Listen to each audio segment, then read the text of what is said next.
Hi everyone, I'm Destiny Thompson, and this is the Gay Agenda as seen through Black lens.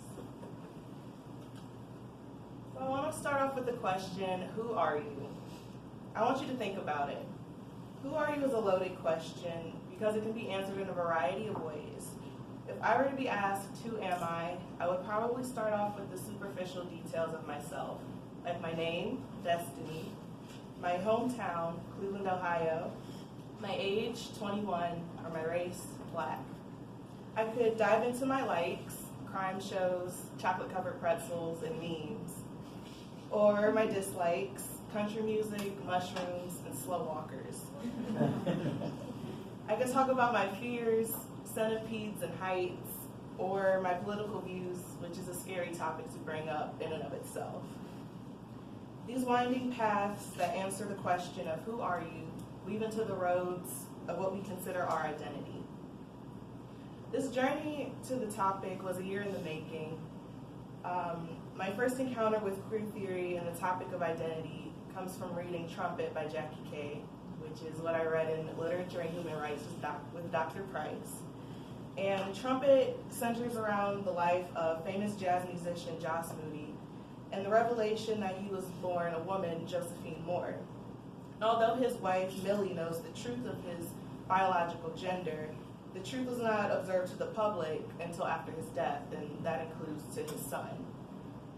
And there are many identity crises within the characters in the novel, and one crisis being Joss's son, Coleman. Coleman's struggle with identity comes from the fact that the man that he is known as his father is really a woman. And this creates a threat to his masculine identity. If the man who taught him to be a man is not really a man, does that make Coleman less of a man himself? Our identities are intersectional, a term that we have began to hear often. Every element of ourselves, from our race and nationality to our sexuality and gender, create an overlap in who we are. What happens then when one part of our identity conflicts with the other?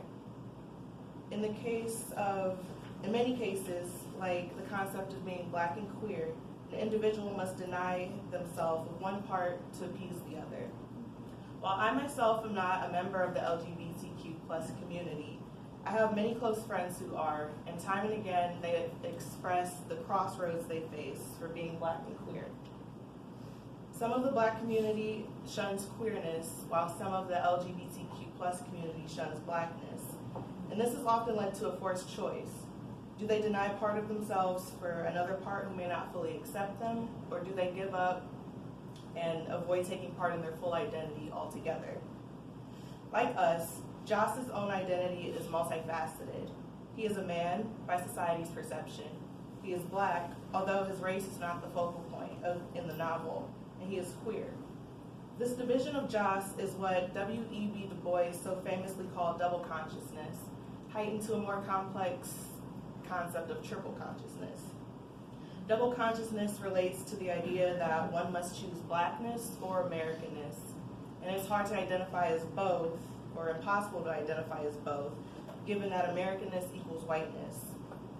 Nahem Wheelang defines triple consciousness as directed to women in her article, Triple Consciousness, the Reimagination of Black Female Identities in Contemporary American Culture. She writes that Black women, due to the physical and psychological anguish they have historically endured on both fronts of race and gender, are fated to view themselves through three lenses and not two. America, represented by the white patriarchy, Blackness, a racial space that prioritizes the interests of Black men, and womanhood, and womanhood, a hierarchical gendered identity with white women at the top and Black women at the bottom. Accentuating this threefold conceptualization of Black womanhood is crucial to understanding their marginalized existence in the immediate space between race and gender. For my SCE, I looked at the novel Giovanni's Room by James Baldwin, the film Moonlight by Barry Jenkins, and the collection of essays Sister Outsider by Audre Lorde. And all three of these explore the concept of triple consciousness and the intersectionality of identity.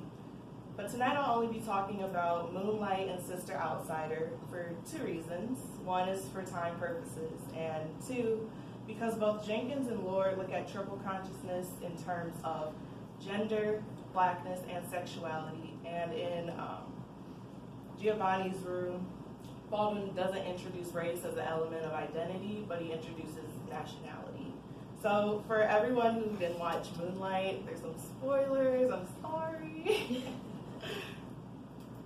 Starting with Moonlight, Barry Jenkins depicts the main character, Chiron, in three pivotal chapters of his life: childhood, adolescence, and adulthood. And throughout his life, Chiron battles with his identity of queerness and the definition of black masculinity. Chiron lacks a father figure, so he is not taught the personal lesson of manhood until he meets a local drug dealer named Juan as a child. Juan becomes a father figure to a young Chiron, and it is Juan who teaches him manliness. But it's important to acknowledge that Juan doesn't want Chiron to neglect his sexuality. And we see this in a scene between Chiron and Juan.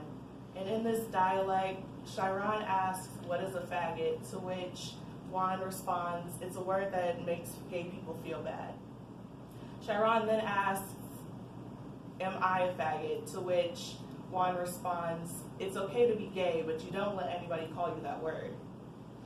Juan follows this statement by saying, when he knows he's gay, he'll figure it out. He doesn't have to figure it out in this moment in time, but he'll just know. So in this little scene that I described, Juan promotes this intersectionality of self and thus self-acceptance. However, Chiron's peers don't acknowledge this intersectionality of self, but rather focus on the parts of Chiron that seemingly don't fit the norm of the stereotypical black male. In their eyes, Chiron is small, scrawny, and often soft-spoken. He doesn't have many conversations with people, and his peers see that as unlike any other black man in their environment. So Chiron assumes sexuality because it's never explicitly mentioned, threatens his bully's own masculinity. And this is why Chiron is bullied and harassed by his peers as a child and a teen. Chiron's friend Kevin, however, it is his sole childhood friend who kind of protects him throughout his childhood and looks out for him, and with whom Chiron shares his first sexual experience with. His own masculinity is tested in two ways. One, his masculinity is tested internally because he's seen as a teen messing around with all these girls and stuff. But once he shares this sexual experience with Chiron, I guess he begins to question that internally himself. His masculinity with his peers is also tested, and we see this in a scene between Chiron and his bullies.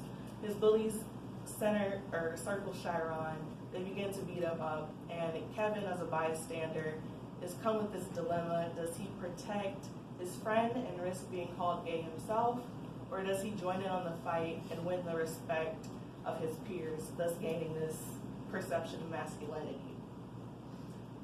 Kevin chooses the latter, thus establishing this perceived notion of what it means to be a man in their society.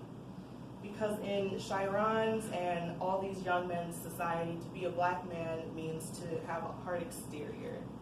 Manly black men are muscular, they look intimidating, they wear grills, and they sell drugs. And ultimately, this is the facade that Chiron puts on in his adulthood. So he negates everything that Juan has taught him because he's impressionable among his peers.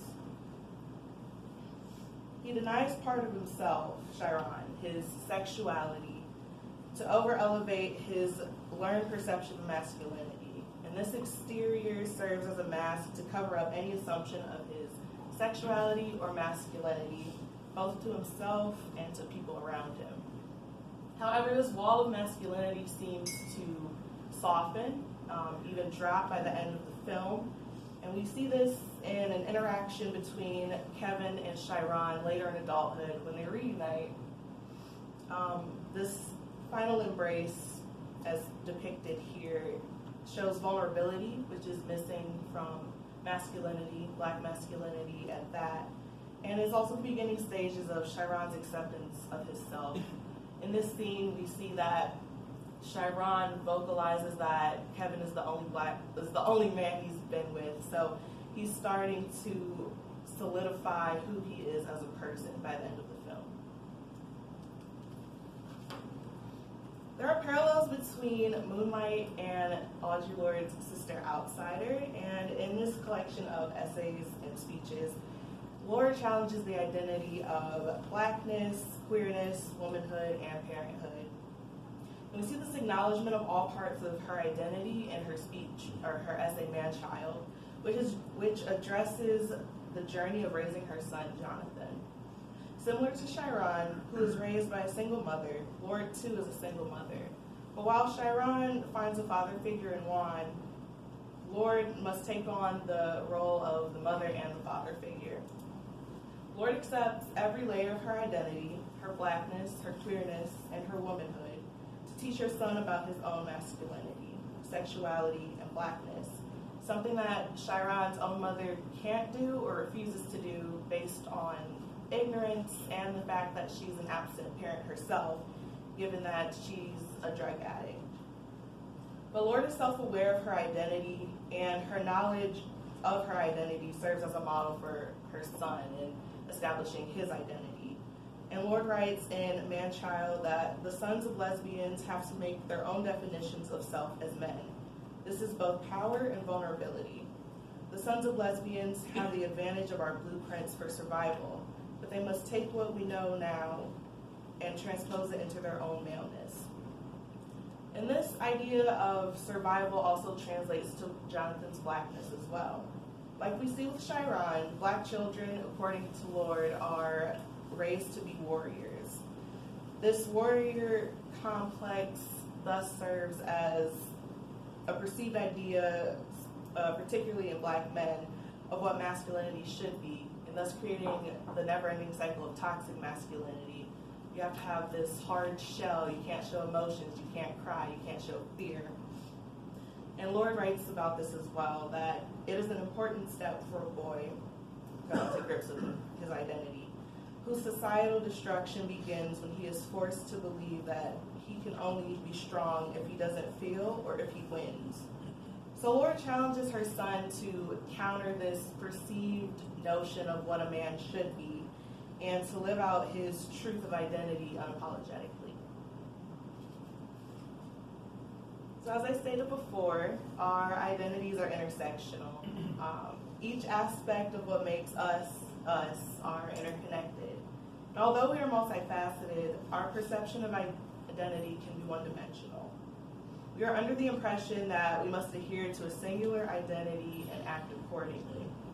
For example, Chiron and Jonathan are expected to take on the identity of an average black man in his environment. Audre Lorde is expected to behave in the conventions of a black woman. The question I want to leave off on is, how can we intersectionalize our thoughts about our own identity? Audre Lorde answers this question best in her essay, Age, Race, Class, and Sex, Women Redefining Difference, which is also in Sister Outsider. She writes, "My fullest concentration of energy is available to me only when I integrate all the parts of who I am openly, allowing for particular sources of my living flow back and forth freely through all my different selves without the restrictions of externally exposed definition." In closing, I believe that our thoughts on identity are intersectionalized only when we allow them to. When we stop listening to society telling us who we are, we begin to define and accept ourselves completely and unapologetically. Thank you.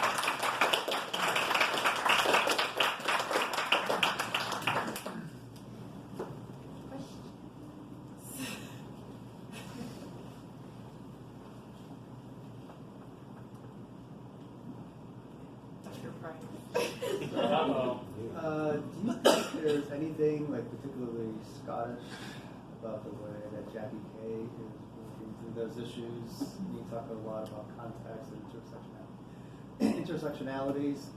So, in your paper, do you think or address like the importance of like context and trumpets?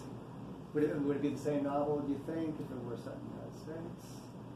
I don't think it would be the same novel if it was set in the States. Just like Giovanni's Room, it's set in Paris, so you have this whole different dynamic between the different, countries, and it's also based on the time period, I think, because Trumpet was written in, I think, 98, while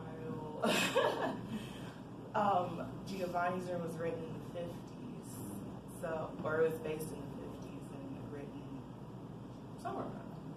But I think there is a difference in where the story is located, because I think if it was set in America, it would have a different attitude. There would be a different attitude towards it. I don't know if that answers your question.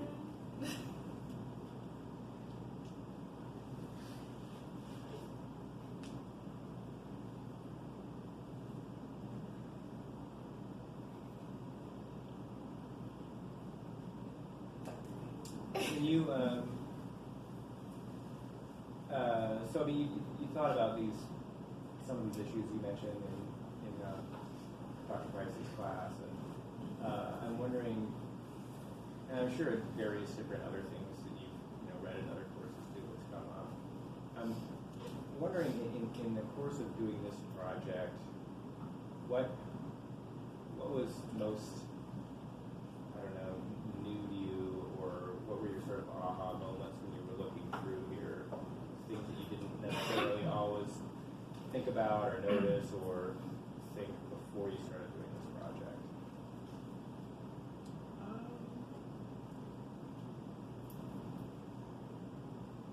I've thought about the way that if you're queer or on the spectrum of queer, that you have to hide, but reading the novels and looking at the film, it really opened my eyes into how far you have to go in order to protect yourself, because you may be shunned or beat up or worse.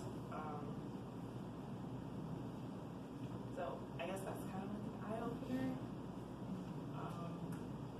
I don't think it was a lot of things were eye-openers to me, just because I hear the stories from my friends who happen to be in the community.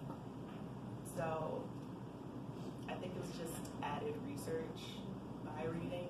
Did like the Lord's essays and that sort of thing, other things you mentioned, they clarify some of the things you sort of already kind of knew or had a sense of in your mind?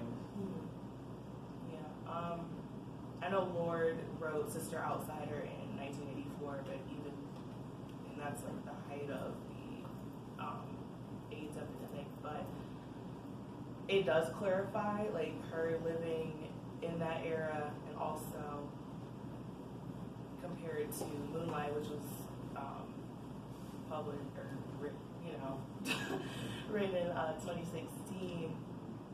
It showed me that not much has changed, but a lot has changed as well, if that makes sense. Yeah. I mean, it seems like in general, in terms of like the polling and stuff like that, general, I don't know, acceptance or attitudes towards gay people, and it seems to have changed a lot since the 80s, right? There's a lot more acceptance, but yeah. I don't know specifically in the Black community, which it seems like what you focused on mostly here. Did you do research on that?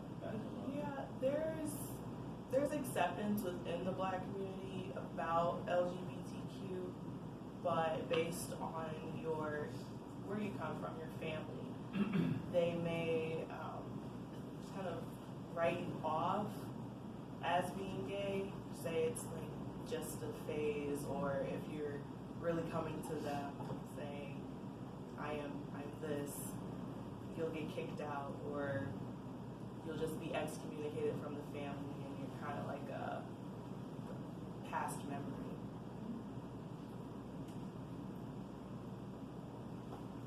So there's probably class involved in it too, just cultural class. There's a lot of different, as you mentioned, the intersectionality, different dimensions of that intersectionality, different strands. They all interact differently, specifically in terms of that question too, of acceptance or understanding of different sexual orientation.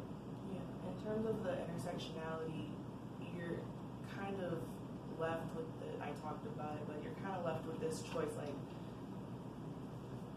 you can't help the fact that you're black, but you can't help the fact that you're gay either, but which part is going to help you survive the most? And in this case, neither one really. Being black is a danger, being gay is a danger, and God forbid you're both. So it's kind of like, in a way, according to my friends, you kind of have to like pick and choose when you can be black, which is usually all the time because that's what you see, but you have to pick and choose when you're gay as well. So Destiny, we have not talked about this, but as I was listening to you today, I was thinking a little bit, and it speaks to that last answer you provided, about the issue of visibility and invisibility. What Boyce is talking about, but also that whole phenomenon of passing.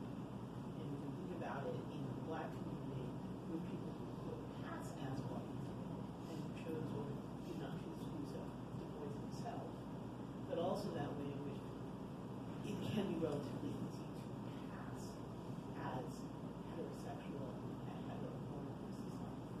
So we haven't discussed this, but I'm wondering if you've thought about this, or because I'm challenging you at the top, off the top of your head, what do you think about this? I haven't thought about it, but now that you mentioned it, like, in some instances, I guess you could pass as heterosexual, but people like to claim they have like a gaydar, so they can instantly pick out like, okay, this person's gay and this person's that, but I don't think that's the case in some instances. Some people, it's not as visible.